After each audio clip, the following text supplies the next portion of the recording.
Hello friends, welcome to Faris home food.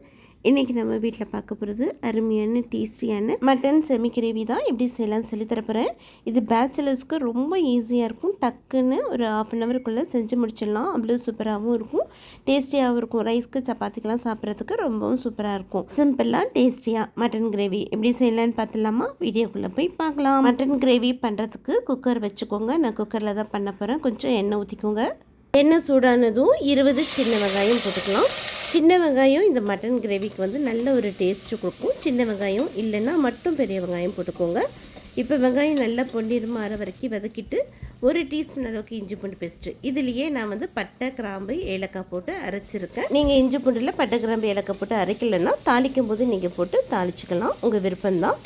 இப்போ இஞ்சி பூண்டு போட்டுட்டு நல்லா வதக்கிட்டு இப்போ 2 காஞ்ச மிளகாவை கிள்ளி போட்டுக்கோங்க. கொஞ்சமாக கருவேப்பிலை இலையும் போட்டுக்கலாம். அடுத்து 1/2 kg மட்டன் நல்லா க்ளீன் பண்ணிவிட்டு போட்டுக்கோங்க. போன்லெஸ் 2 பீஸுமே மிக்சடாக தான் இந்த மட்டன் போட்டிருக்கேன். இப்போ 1/2 டீஸ்பூன் அளவுக்கு மஞ்சள் தூள், 2 டீஸ்பூன் வீட்டில் அரைச்சி குழம்பு மிளகாய் தூள் போட்டுக்கோங்க. 1 டீஸ்பூன் சக்தி மிளகாய் தூள், 1 டீஸ்பூன் மல்லித்தூள், 1/2 டீஸ்பூன் அளவுக்கு உப்பும் போட்டுட்டு நல்லா மிக்ஸ் பண்ணி விட்டுக்கோங்க. 2லேருந்து 3 நிமிஷம் வந்து நல்ல சுருளாக வதக்கிக்கோங்க. இப்போ எதுவுமே தண்ணி ஊற்ற வேண்டாம். மட்டனில் நல்ல உப்பு காரம் பிடிக்கிற அளவுக்கு நல்லா மிக்ஸ் பண்ணி விட்டுக்கோங்க.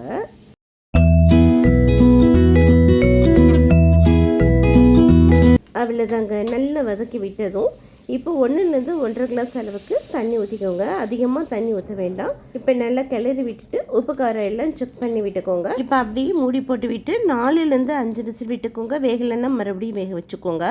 இப்போ ஓப்பன் பண்ணி பார்க்கலாம்.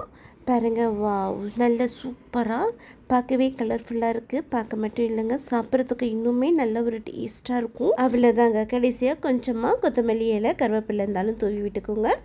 ரொம்பவும் நல்ல டேஸ்டியாக கமன்ட்டு மட்டன் கிரேவி ரெடி ஆகிடுச்சு. பார்த்தீங்களா? அவசரமாக பண்ணுறவங்க குக்கரில் செஞ்சுக்கலாம். இல்லை வீட்டில் பொறுமையாக இருக்குது, டைம் இருக்குன்னா நீங்கள் வெறுமனே பாத்திரத்தில் கூட செஞ்சிங்கனாலும் சூப்பராக தான் இருக்கும். உங்கள் விருப்பம்தான். இதே மாதிரியே செஞ்சு பாருங்கள், அவ்வளோ டேஸ்ட்டாக இருக்கும். மட்டன் மட்டும் ஃப்ரெஷ்ஷாக வாங்கி அப்போவே சமைச்சு பாருங்கள். அதோட டேஸ்ட்டே வேறு லெவலில் இருக்கும்.